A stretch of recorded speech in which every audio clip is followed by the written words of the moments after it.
নমস্কার বন্ধুরা, বঙ্গরন্ধনে আপনাদেরকে স্বাগত। আজকের রেসিপি শীতকালীন বিভিন্ন টাটকা সবজি দিয়ে লাঞ্চ বা ডিনারের জন্য একটা রেসিপি। এটা খুবই সিম্পল অ্যান্ড ইজি রেসিপি। রুটি, লুচি, পরোটা দিয়ে এই রেসিপিটি জাস্ট জমে যাবে। এই রেসিপিটিতে খুব একটা তেল মশলা লাগে না, কিন্তু খুবই সহজ রেসিপি, কিন্তু খেতে অসাধারণ লাগে। মাত্র 2টো ডিম দিয়ে অসাধারণ এই আমিষ রেসিপিটি আপনাদের দুর্দান্ত লাগবে। বাচ্চাদের টিফিনের জন্য পারফেক্ট। খুব সহজ কিন্তু অসাধারণ এই রেসিপিটির জন্য আমি উপকরণ হিসেবে নিয়েছি একটা ছোট ফুলকপি ছোট ছোট করে কেটে, বিনস, গাজর, ক্যাপসিকাম, আলু আর আদা, রসুন, পেঁয়াজ। নিয়েছি 2টো ডিম। লবণ, হলুদ দিয়ে ভালো করে ডিমটাকে ফেটিয়ে নিলাম। আর রান্নাতে যা মশলা ব্যবহার করেছি তা রান্না করতে করতে দেখিয়ে দেব। এখানে আমি একটা ফ্রাইং প্যান ওভেনে বসিয়ে দিয়েছিলাম। তারপর 2 টিস্পুন মতো হোয়াইট অয়েল এর মধ্যে দিয়ে দিলাম আর ডিমটাকে ফ্রাই করে নেব। ডিমটাকে আগে থেকে ভালো করে ফেটিয়ে রেখেছিলাম, তার ফলে ডিম ভাজাটা একটু ফ্লপি মতো হবে। এবার ডিমটাকে চুরি চুরি করে ফ্রাই করে নেব।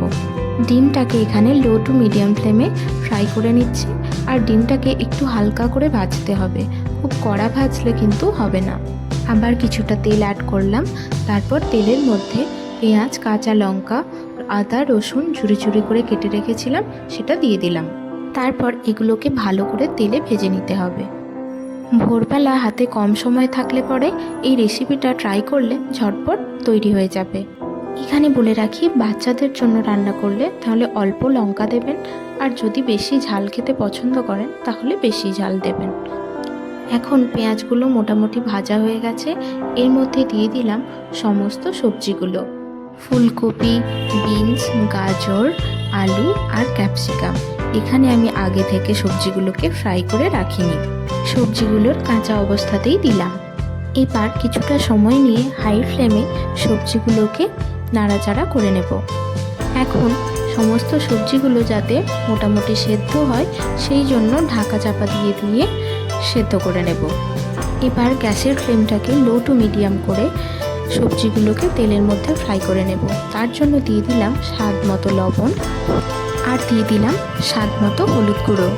এবার ভালো করে মিশিয়ে নেব আর তারপর ঢাকা চাপা দিয়ে রেখে দিয়েছিলাম। এখন সবজিগুলো মোটামুটি ফ্রাই হয়ে এসেছে।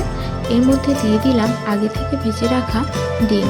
শুধুমাত্র এই রেসিপিটি দিয়ে আপনারা বিভিন্ন ধরনের রেসিপি তৈরি করতে পারেন।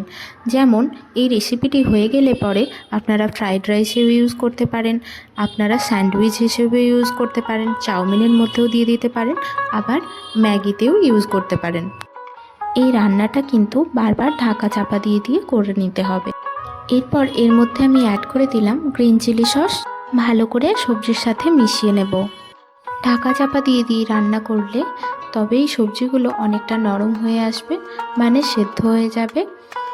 অ্যাড করলাম ডার্ক সোয়া সস। এই সসগুলো ব্যবহার করছি তার কারণ সসগুলো দিলে পরে এই রেসিপিটার যে টেস্ট সেটা আরও দুগুণ বেড়ে যাবে। একসাথে অনেক সবজিও খাওয়া হবে, আবার টেস্টি একটা রেসিপি আমরা টেস্ট করতে পারবো।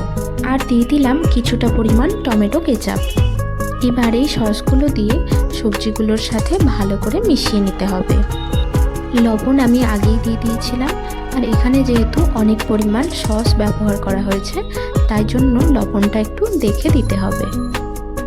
আমি আমার এই চ্যানেলে খুব সহজভাবে রান্নাগুলো করে দেখাই। যদি আপনাদের পছন্দ হয় তাহলে অবশ্যই লাইক, কমেন্ট, শেয়ার করবেন, তাহলে আমার ভালো লাগবে। সসগুলো সবজির সাথে ভালো করে মেশানো হয়ে গেলে পরে দিয়ে দিলাম হাফ টিস্পুন মতো চিনি। সসের মধ্যে টক, ঝাল, মিষ্টি সমস্ত ব্যাপারগুলো আছে, তাই টেস্টটাকে আরও সুন্দর করে দেওয়ার জন্য চিনিটা অ্যাড করতে হবে। তারপর সবজিগুলোর সাথে ভালো করে মিশিয়ে নিচ্ছি। সবজিগুলো এখন আগের থেকে অনেকটাই নরম হয়ে গেছে। আবার 3 থেকে 5 মিনিটের জন্য ঢাকা চাপা দিয়ে রেখে দেব। আর এখন লো টু মিডিয়াম ফ্লেম ব্যবহার করব। এই রান্নাতে কিন্তু একটু ঢাকা চাপা দিয়ে দিয়ে রান্না করতে হবে। 5 মিনিট পরে ঢাকা খোলার পর এর মধ্যে দিয়ে দিলাম হাফ চা চামচ মতো গোলমরিচ গুঁড়ো। এবার আবারও একটু ভালো করে নাড়াচাড়া করে নিতে হবে। এখানে আমি মিনিট 2 জন্য ঢাকা চাপা দিয়ে রান্না করেছিলাম। তারপর ঢাকাটা খোলার পরে আবার কিছু সময় নাড়িয়ে নিয়ে দেখলাম সমস্ত সবজিগুলো সেদ্ধ হয়ে গেছে। ব্যাস, এবার নামিয়ে নেব। কি মজার একটা রেসিপি না, কত তাড়াতাড়ি তৈরি হয়ে গেল। এই রেসিপিটা আপনারা ভাত, রুটি বা পরোটার সাথে খেতে পারেন, বা যা যা বললাম যে রাইস, স্যান্ডউইচ বা চাউমিন বা ম্যাগির সাথেও ব্যবহার করে খেতে পারেন। এছাড়া ভেজিস যে রোলগুলো হয় সেগুলোর মধ্যেও ব্যবহার করে খেতে পারেন। তাহলে রেসিপিটা কেমন লাগলো অবশ্যই জানাবেন, আর যদি ভালো লাগে তাহলে অবশ্যই একটা লাইক করে দেবেন। আর যদি নতুন বন্ধুরা কেউ আমার চ্যানেলটিকে দেখেন তাহলে আমার চ্যানেলটি সাবস্ক্রাইব করে দেবেন।